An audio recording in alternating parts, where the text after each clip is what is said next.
First and foremost, the pillar of the entire project, the reason why this is being done, is the script. Put the necessary hours of work and research in order to make your story.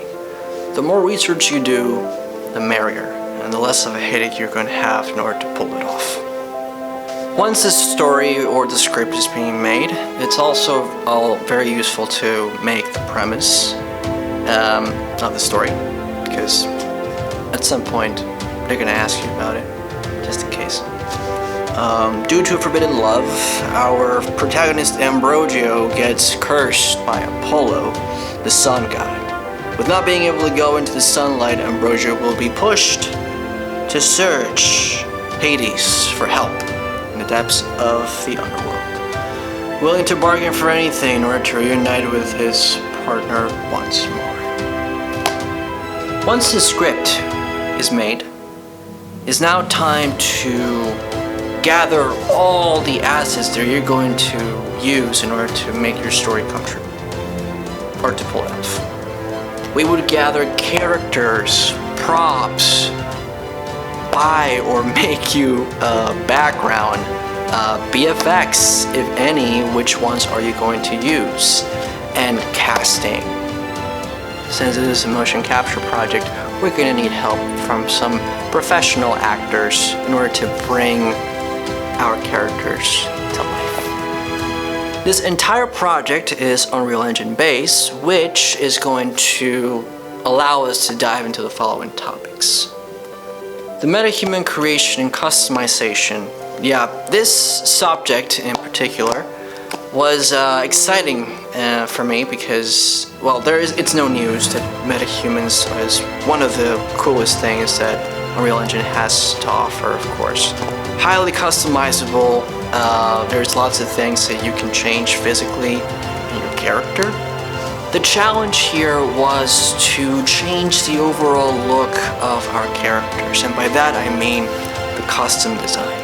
We're talking about people who lived in the times of ancient Greece, when people used to believe in Zeus and Hades and Poseidon and all the other Olympic dudes out there. So there was time for us to research and to gather reference in order to make the custom design of both of our characters. The custom design was made by a marvelous designer expert, Jessica Soto, which shout out to her. She did a wonderful job on pulling off the costume designs for both of our characters. Thanks to Unreal Engine and the metahuman rigs, I was able to make the animatic from the very start. I was able to see everything with a work in progress of the background.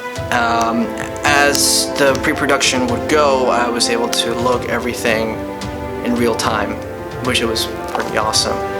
Unreal Engine 5 will give you now the option of animating with an engine. But of course you got any other options, like doing it in Maya, doing it in Motion Builder. In this case, I took myself the challenge to use the tools that Unreal Engine has to offer. Special effects and simulations. Yeah, at this point, it was very important to define which visual effects we're going to use according to the script, according to the story, which ones would be the most appropriate for the whole project.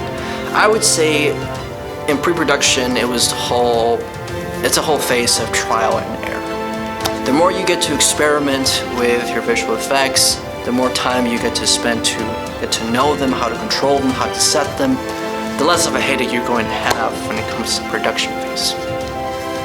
Quixel Bridge assets for world creation. The entire background was not bought, it was not downloaded for free. It was built from the ground up thanks to the Quixel Bridge assets that are for free and built already in the engine. Something that really helped me in this phase is, as an inspiration, I would look into environment artists, seeing how they make a beautiful, magnificent background for their story to tell. When I would see them, I would get inspired and motivated. Honestly, I'm not really an environment 3D artist, but I do have a vision, I do have a plan of how I want this whole thing to look. And I think as long as you have that, you should be okay.